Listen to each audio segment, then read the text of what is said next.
গণ অভ্যুত্থানের তরুণরা কিভাবে তার জন্য দোয়া করছে। কেউ বিএনপি করে না, ছাত্রদল করে না, যুবদল করে না, মসজিদ মাদ্রাসায়, মন্দির, প্যাগোডা, গির্জায় দোয়ার আয়োজন করছে। কারণ সকলে এটা কিন্তু ফিল করছে যে এই মুহূর্তে জাতিকে ঐক্যবদ্ধ করার ক্ষেত্রে খালেদা জিয়ার একটা উপস্থিতি, তার একটা নেতৃত্ব, তার একটা দিক নির্দেশনা এই জাতির জন্য খুবই প্রয়োজন। এখনও বাংলাদেশ সংকট থেকে উত্তরণ ঘটে নাই।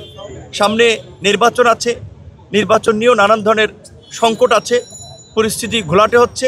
সো এই রকমের সময়ে জাতীয় ঐক্যের প্রতীক বাম, ডান বাম, মধ্যমপন্থী, একেবারে সমস্ত মত পথের মানুষ। কিছুদিন আগে সশস্ত্র বাহিনী দিবসে আসলে আমাদের সাথে যখন দেখা হয়েছে, সুস্থ মানুষ হিসেবেই তিনি সেখানে গিয়েছেন। তবে সেখানে আসলে সেই সময় ডাক্তারদের কাছে আমরা শুনেছিলাম একেবারেই খুব বেশি ভালো বোধ করছিলেন না। বাট তারপরেও সশস্ত্র বাহিনী দিবসের প্রোগ্রামে সশস্ত্র বাহিনীর পরিবারের সদস্য হিসেবে তিনি কিন্তু সেখানে গিয়েছিলেন।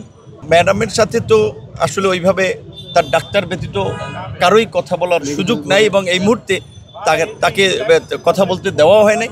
আমরা দেখে এসেছি দূর থেকে, ডাক্তারদের সাথে কথা বলেছি, তারা বলেছে যে গতকালকে থেকে অবস্থা স্থিতিশীল আছে এবং উন্নত মানের চিকিৎসা তার এখানেই হচ্ছে। আপনারা জানেন যে তার চিকিৎসক টিমে আমেরিকা, ইউরোপ থেকে শুরু করে বিভিন্ন দেশের ডাক্তাররা আছেন এবং তারা আপ্রাণ চেষ্টা করছেন। এর মধ্যেই চীন থেকেও একটা বিশেষজ্ঞ দল, তারাও সহায়তা করতে চায়, বিভিন্ন দেশ থেকেই সহায়তা করতে চায় তার চিকিৎসা টিমে। তো তার পর্যাপ্ত এবং মানসম্মত চিকিৎসা তো হচ্ছে এখানে, বিশেষ করে গণ অভ্যুত্থানের পরে সরকার এবং বিভিন্ন দেশের আন্তরিকতায় সেটি হচ্ছে। আমরা আশা করি যে দেশের চিকিৎসাতেই হয়তো তিনি সেরে উঠতে পারেন।